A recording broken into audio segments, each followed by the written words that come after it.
This conference will now be recorded. Hey everyone, welcome to week 2 of effective copywriting. This is the week where we're going to actually do some copywriting and get started with our concepts for our ads for our nonprofit organizations. So what we will be doing this week is developing our target audience profile so we really understand who it is that we are writing these ads for. The best way to write advertising copy that actually gets a response is understanding who your audience is and being able to talk directly to them. So we'll do a little bit about that, and then we'll talk about testimonial ads first. So what you will be creating this week are called testimonial ads. There's a whole chapter in the Felton book on this, and you're going to be charged with coming up with 6 concepts based on the 9 different types of testimonial ads that are in the textbook and part of the assignment. So you have to think about each one of these different types of testimonials and how you're going to choose a person to be your spokesperson or who's going to anchor that type of testimonial. So once you start thinking about who it's going to be, you have to decide on an approach. And sometimes that's guided by the type of testimonial that you are doing. So if it's an animal charity, you could think about who would be a really good spokesperson. Is there a celebrity? Is there a frequent user of that specific animal charity's audience that would be a really good spokesperson?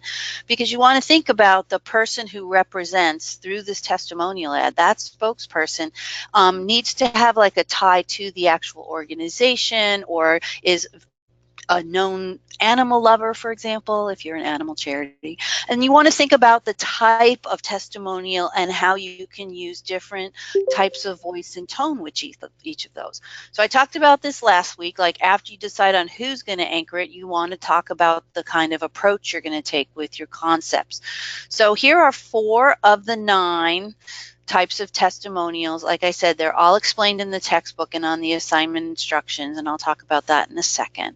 So extreme users or a frequent user, that's someone who supports that charity year after year. They are reliable. They really know the organization and believe in them, so their testimony is believable. They would be a good spokesperson. An expert could be, the example here is, would you buy, expensive chef knives from a comedian, or would you trust the testimonial of an actual chef that uses the knives? You'd probably go with the chef.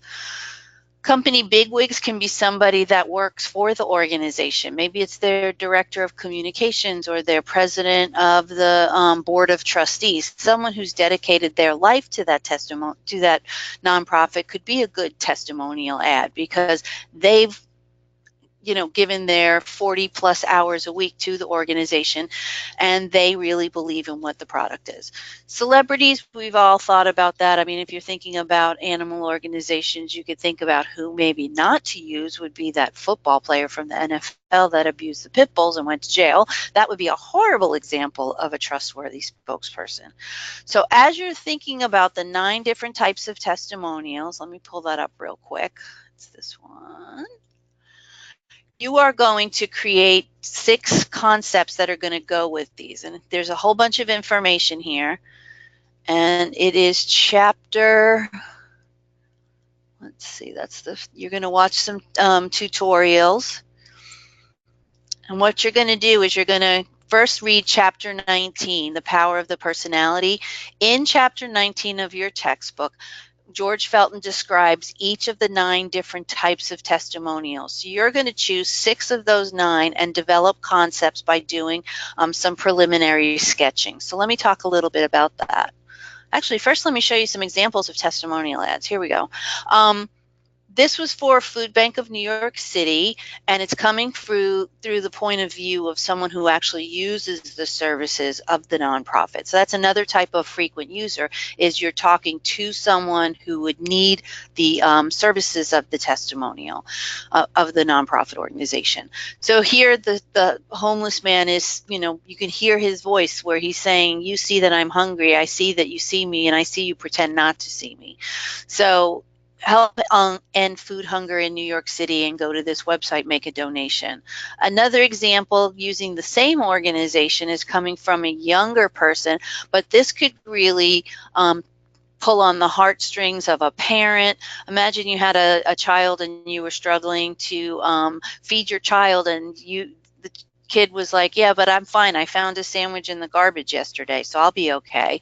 So using that personal narrative of someone who is needing the services of the nonprofit is a way to go through that extreme user or frequent user. I talked a little bit about personification last week and how you can give human qualities to an inanimate object. Here, the testimonial is coming through the point of view of the stethoscope that has been all over the world with Doctors of the World and helped patients with Ebola and refugees in Greece and stuff. So you can use an inanimate object as your spokesperson by giving them that human quality and going through the voice and tone of that organization through your inanimate object. Here's another personal story of someone who runs every day, volunteers every day, and as a result, she thinks you should volunteer too. So she uses her own personal commitment to Red Rover to get people to volunteer as well. On the other hand, the same organization could do the testimonial through the actual dog. You can give those human qualities to an animal too. So if dogs could speak, they'd say, help, stop, no, and hear their plea. So you want to think about what your nonprofit organization does, and you want to zero in on that mission statement because that's what you're trying to sell to your target audience. So the first thing I want you to do is work on your target audience profiles assignment first. What you're going to do is in the platform, let me show you this real quick. Go back over to this one. You're going to read some information, and you can watch this video. This is a really cool video on how they really target their audience through the narrative and sell their product. You're going to use the Pages template that is here. Pages is a free app that comes with your MacBook Pro. If you don't have it, go into the App Store on the bottom of your computer. You go in the App Store and download it because you're just really going to fill this out, and it kind of looks like this. So you're going to give your person a name. You're going to fill out all the demographic target attributes, and then you're going to do the target demographics, and you're going to write a story about them. But let me first take you through how target audience profiles actually work.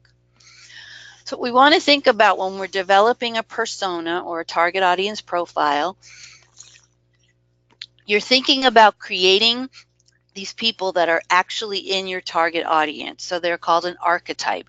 So maybe it's your target audience is adults ages 35 to 54. You're going to develop two different personas that fit within the adults 35 to 54. So you might do a 42-year-old woman and maybe a 53-year-old man, because these personas represent the needs that come through your research. So you understand who your audience, your organization is, and you develop your audience by understanding what the needs of that organization is. Most of the times it's fundraising. They need money, or maybe they're just doing an awareness campaign where they're trying to get the word out that this is what we do and this is how we can help you. So by developing these personas, they can help guide your design process because you really understand who it is you're developing these ads for. They help you understand the user so you can direct your target messaging directly at them in the right voice and tone. You want to take your ad copy and really speak to the person that your ad is directed at. So that's really important to focus in on. So one thing I want to warn you about is not making your target audience too broad. I'll use the example of puppies. I get it. Everybody wants to save the puppies. 2-year-olds love puppies, 90-year-olds love puppies, but you can't do one ad campaign that's going to talk to children as you would an adult. So I want you to think about your target audience more narrowly. So think about 18 to 30, or 35 to 54, or 35 to 60. You want to think about how you can narrow in your scope because these ads need to speak to your target audience. And remember, every piece of advertising out there, you looked at a bunch of ads last week with your headlines project, they are asking the target audience to do something, to call now, buy the product, go to the store, go online, go to the website. So if your voice and tone matches up with your target audience, it's more likely that they're going to hear your message and respond to your call to action. So that's really important. Like I said a minute ago, the end goals of any ad campaign for nonprofits more than likely have to do with raising money. Focusing on the mission statement of your nonprofit organization can give you insights as to what they do. And then your messaging when you're looking for people to help, by giving donations, this is what we do, this is why we do it, and this is why we need your help. That's kind of what you focus in on. So who are the people that would want to help your nonprofit organization by making a monetary donation? Or maybe you're doing an awareness campaign that results in a financial donation. Or maybe you're creating an event. That's not, unheard of. I did a lot of events at PBS, and it was all based around fundraising. In order to keep the station on the air, we needed to supplement the little bit of money that we got from the federal, state, and local governments. And we raised like 75% of our money that the station operated on was through fundraising. So what you're going to do is you're going to use the Pages template and fill out all the information. So here, this is for Canine Companions for Independence. This is Janet. Janet is married to a former Army captain. She's a computer programmer. She, when you look at cultural, when you look at all these things, the things in yellow here are truly specifics. They're not just, I read books. Janet doesn't just read books. She really likes Anne Rice novels. She doesn't just have a job. She's a computer programmer. She's married to a former Army captain. She plays piano. She contributes. She's a writer and contributes to Spouse magazine. Those type of specifics are really what I'm looking for as you develop your target audience profiles, because the more you know about these people, the closer it is you can come to speaking directly to those people because you really understand them. Maybe she goes to Starbucks every day. Don't just say she gets coffee every day at Starbucks. Tell me exactly what she orders. Does she get a skinny vanilla latte with 2 Splenda, and it's always a venti because it's got to get her through her morning? So that's what I'm looking for as you're developing your target attributes. Be really specific. Don't just say she has a dog. Tell me what kind of dog it is. Give me the dog's name. Maybe she has a turtle. Well, why does she have a turtle? And what's the turtle's name? What kind of clubs and tribes does she believe in? Maybe she's a vegan, and there's a reason why she's a vegan, because she really supports animal charities. And that's why she would be a good person to target for your animal nonprofit who's doing a fundraising campaign. So that's the kind of things you want to focus in on these specifics that really reveal a lot about the person. You're going to go out and use the royalty-free image sites that I list here on the platform and find pictures that truly look like these people that you're developing. And then you're going to write a story about them. Basically, this story down here is, in about 250 to 250 words, no less than 200 words. You want to walk me through a day in the life of this person. Who are they? What's important to them? What do they do every day? Again, focusing in on the details.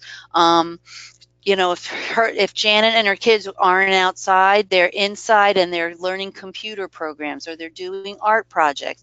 If they're outside, they're always doing bike rides, or they're going running together. Her husband is an amputee who, after 6 months of rehab, learned to walk well on a prosthetic leg. She is a perfect person to direct a fundraising campaign for Canine Companions for Independence. So you see, the more you know about your target audience, the better your copywriting will be, because you know exactly who you're writing to. Personas also do this. They keep you away from self-referential design. Self-referential design is, I really like Helvetica and I love purple. Well, that's great. I'm glad you like Helvetica and purple, but what is your target audience like? So if you understand who you're designing these ads for, you're doing your research on your target audience so that you're making the design decisions that speak to them. You're keeping your own personal likes and dislikes out of the equation, and you're really focusing on your target audience. Okay, so the first thing you're going to do with the assignment You're going to choose 6 out of the 9 different types of testimonials that are listed in the chapter. Then what you're going to do is you're going to come up with 6 different concepts.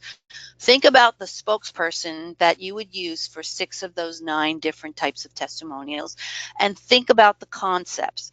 What you want to think about with sketching is you're developing the concept first. You're not so much focused on what the person looks like or where the ad copy is going to be. You're first thinking about the concept as a whole and how you're hooking that audience. So the thing that is a real true test about how good your concept is how well it communicates the message. Again, the main goal of your campaign is to raise money or raise awareness. So always keep that end goal in mind. So think about that goal as you start to develop your concepts. What is the creative behind your extreme user testimonial idea? What is the idea behind the vice president of the board of trustees? What's he trying to say? So think about what the message is and how that person that you're using as your spokesperson, how would they say it? And how would they say it to get your target audience to react to your call to action? So knowing that target audience is key. Understanding how to connect to their emotions, like the settle an hour thing we did last week in the discussion board. You understand how the psychology of advertising works. Well, you need to understand your audience so you can touch on their emotions. That's why I say do your personas project first, then do the 6 sketches. So when you're starting to come up with concepts and you decide you're going to do one of the 6 of the 9 types of testimonials, you want to think about how that concept is going to play out. So storytelling, I showed some examples of storytelling with the little boy who found a sandwich the other day. So as a result, he doesn't need your help because he found a sandwich.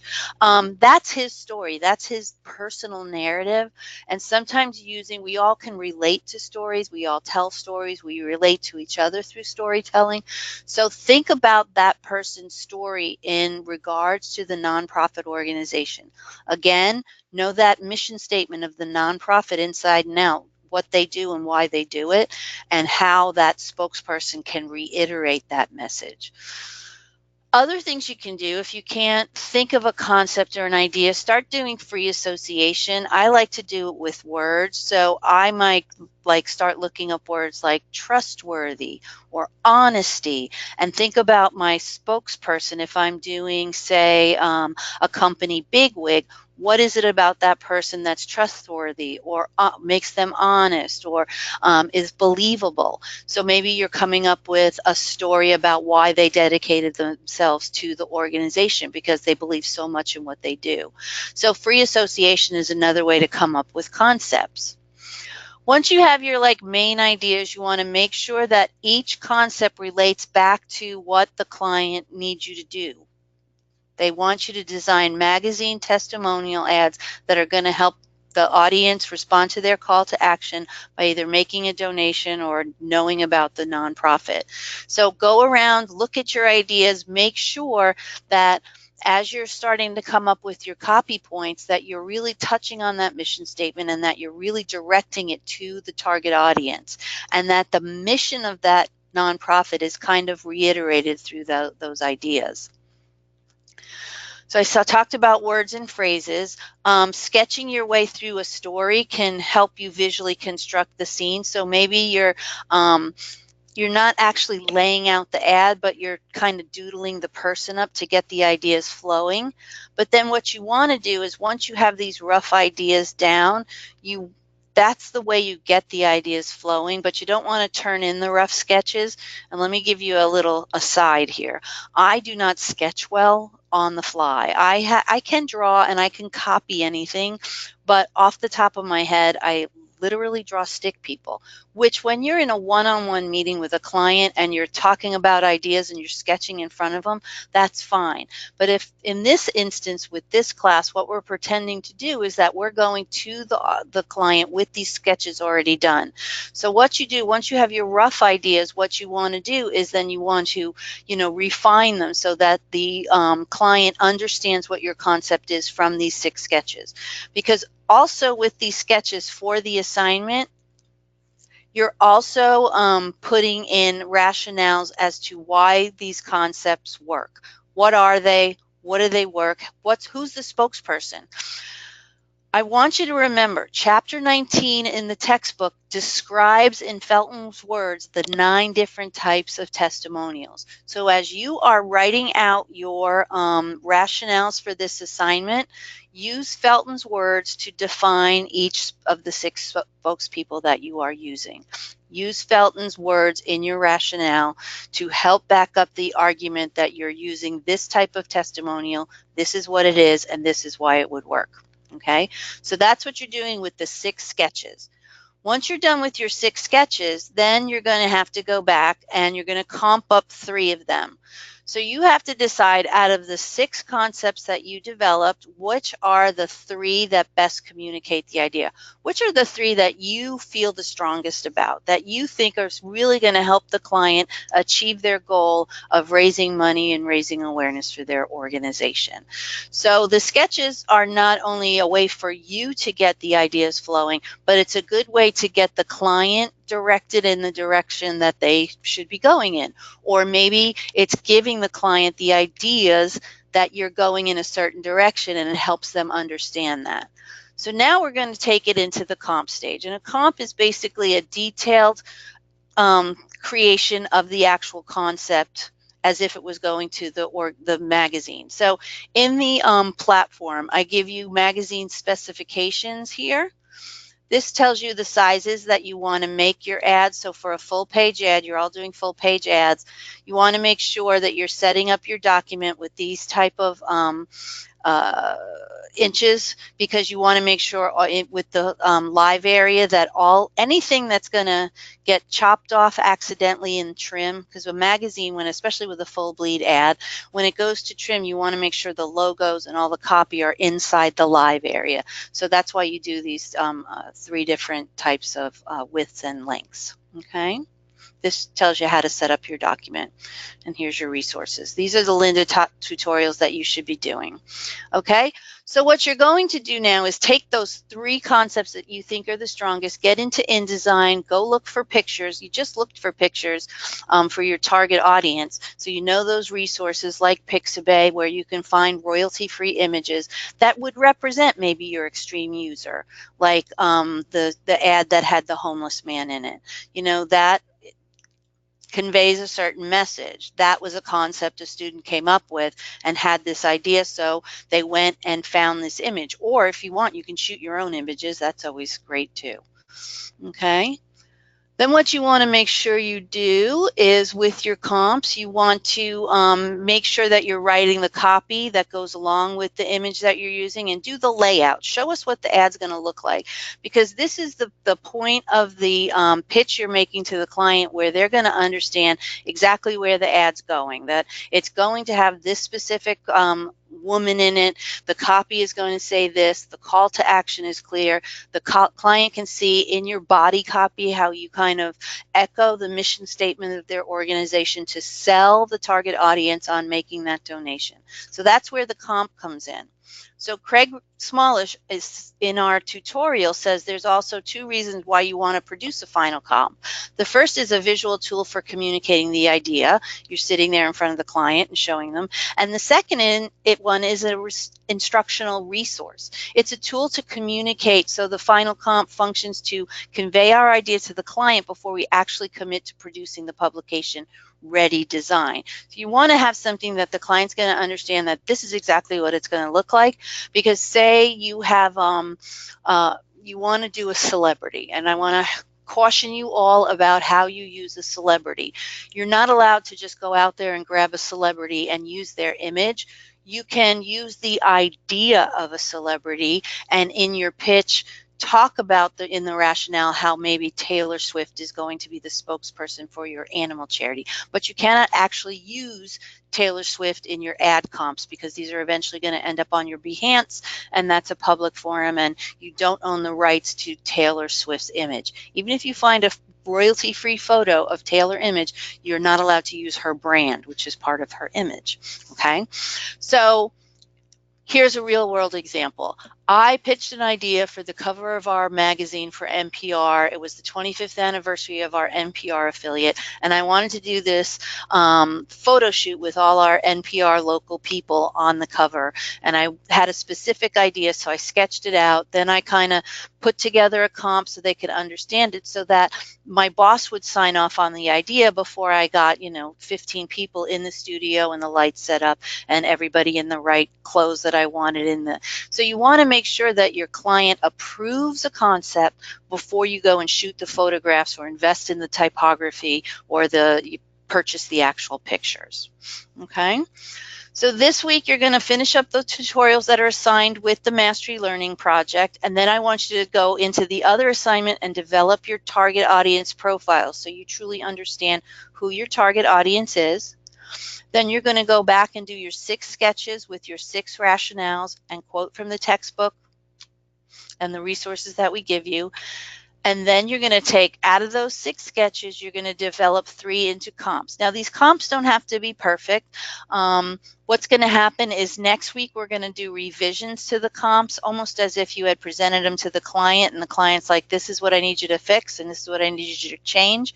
And then in week 3, we're going to finalize those comps.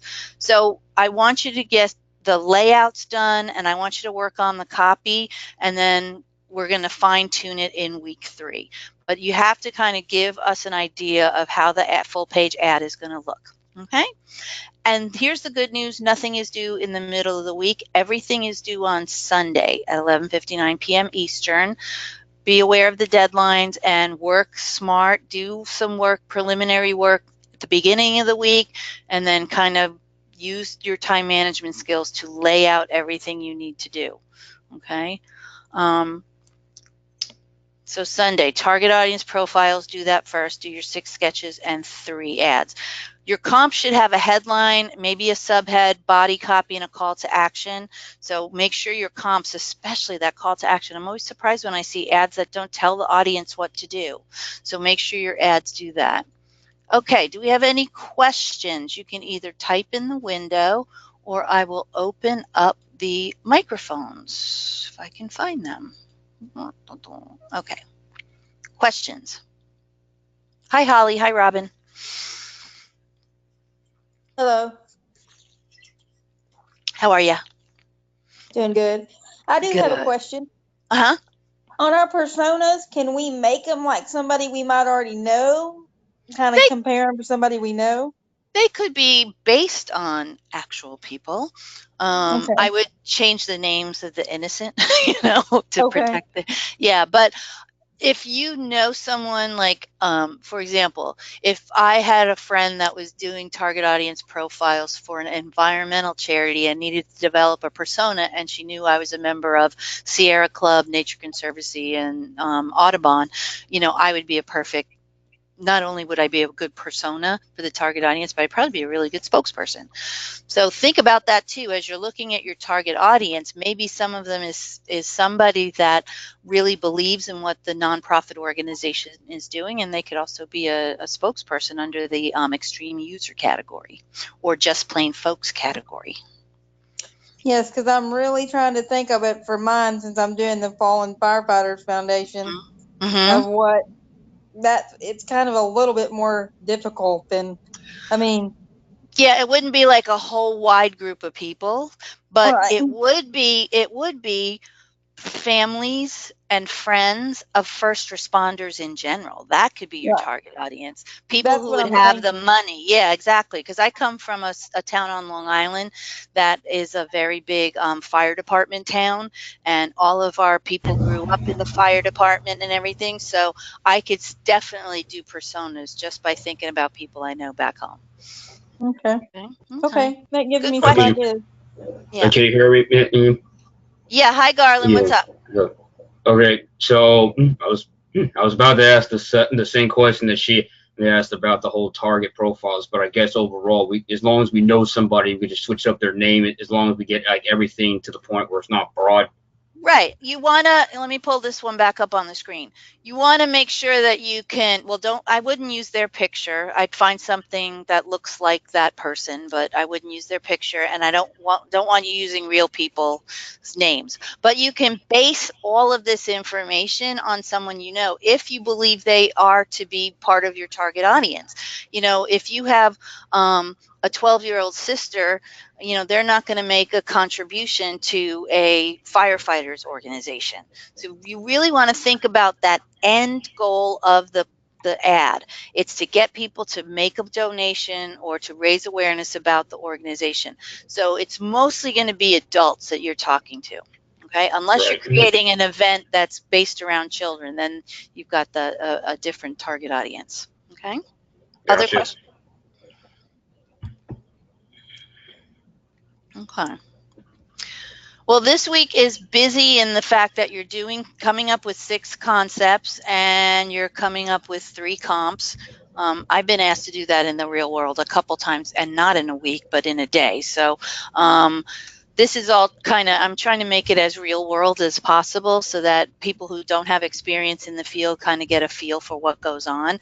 So yes, sometimes you're going to have to come up with a bunch of different concepts and the client still won't understand what you're doing, or they don't see what they like. I'll know it when I see it, is what I was told a lot of times by clients. It's not quite there yet. I'll know it when I see it. So understanding your target audience will help direct your creative. So that's why I say do this project first. Okay? Got it. Okay. Got it. Okay, good. I was really impressed with the work that you guys did in week 1. I'm going to get the research papers back to you tomorrow. So you'll have all your week 1 grades by tomorrow. But I want you to start focusing in on your ideas and where this is going to go. Make sure you do all the reading and if you don't do the tutorials, at least look through them and see what they're about, because designing a print ad with Craig Smallish is a secondary tutorial, but he's got some good ideas in that. And then he goes over some really cool concept creation ideas in this tutorial, so that's a good one. And then chapter 3 of this one, the designing a print ad, is really good because it talks about great concepts as well. So these all work together. But this one has specific chapters where the first one is the entire thing. But you can also just kind of scan through they have the transcript there, so if you want, you could just scan through it if you don't have time to do the whole thing. Okay, but do read chapter 19 in the advertising concept and copy, because you are going to need that to back up your rationales with evidence. And as a graduate student, I can tell you it took me a while to pick this up as well, but graduate school is all about research and creating these strong rationales that are grounded in that research. So I kind of talked a lot in the feedback for some of the students, like, I really want to see you, don't just say that you looked at the research, I want to see you actually use it. So that's why I say with this mastery learning project, when you're doing your 6 concepts and you're writing those rationales, use the Felton text to describe and define what each testimonial is. That way you're synthesizing that research into your actual project, and that's going to show your critical thinking. So just doing the research isn't enough. Knowing how to use it to back up the arguments you're making is really going to help you be successful. So I always do research first, and then I pull out what I need from the research, and I have it in a working Word document that I can pull from. So, okay. All right. Well, I will let you guys go. I'm going to turn this video around pretty quick, so if you want to come back and look at it, it will be up tonight, okay? And as you're working on things, if you're watching this on the video later and you have questions about anything I covered, please reach out to me. You have all my information through the platform and my phone numbers and stuff, so don't guess. If you need to have something clarified, I come from the place where there are no stupid questions, because I have asked many questions I've spent half of my life in college, so I've asked a lot of questions. So I really appreciate, if you're stuck with something, reach out to me and let me help you, okay? All right, you guys have a good week.